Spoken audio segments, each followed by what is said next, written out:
తెలంగాణలో రైతులకు కాంగ్రెస్ ప్రభుత్వం రెండో విడత రుణమాఫీకి సర్వం సిద్ధం చేసింది.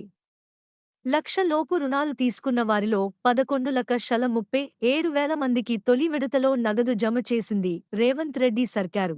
3 విడతలుగా రుణమాఫీ చేస్తామని ప్రకటించిన కాంగ్రెస్ సర్కారు రెండే విడతలో భాగంగా రేపు అనగా జూలై 30వ తేదీ నాడు 1,50,000 లోపు రుణాలు తీసుకున్న రైతులకు రుణమాఫీ చేయనుంది.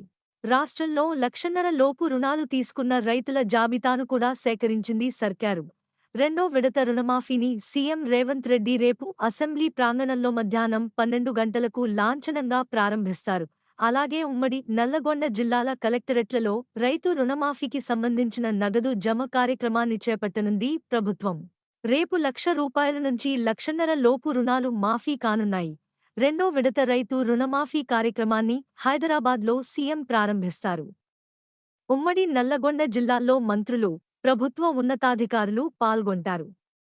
అనంతరం సీఎం రేవంత్ రెడ్డి రైతులతో వీడియో కాన్ఫరెన్స్ ద్వారా ముచ్చటిస్తారు. నల్లగొండ, సూర్యాపేట, యాదాద్రి జిల్లాలోని కలెక్టరేట్లలో రుణమాఫీ ప్రత్యేక సమావేశం నిర్వహించిన అనంతరం రెండో విడత రుణమాఫీ సంబరాలను రైతుల సమక్షంలో ఘనంగా నిర్వహించాలని ప్రభుత్వం ఇప్పటికే సూచించింది. ప్రభుత్వం ముందుగా చెప్పినట్లుగా 3 విడతల్లో రైతు రుణమాఫీ చేస్తోంది.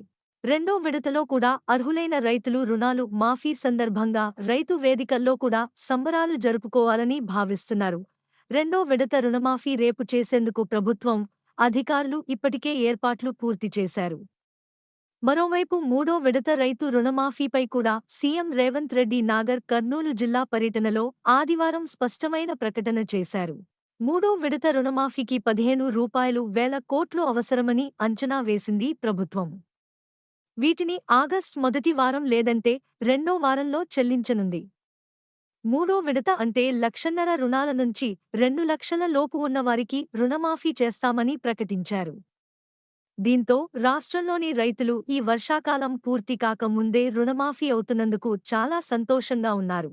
మన ఛానల్కి సబ్స్క్రైబ్ చేసుకోండి, లైక్ చేయండి మరియు కామెంట్ చేయండి. మీ సపోర్ట్ మాకు చాలా ముఖ్యం. కొత్త వార్తలు మరియు అప్డేట్స్ కోసం బెల్ ఐకాన్ని నొక్కండి.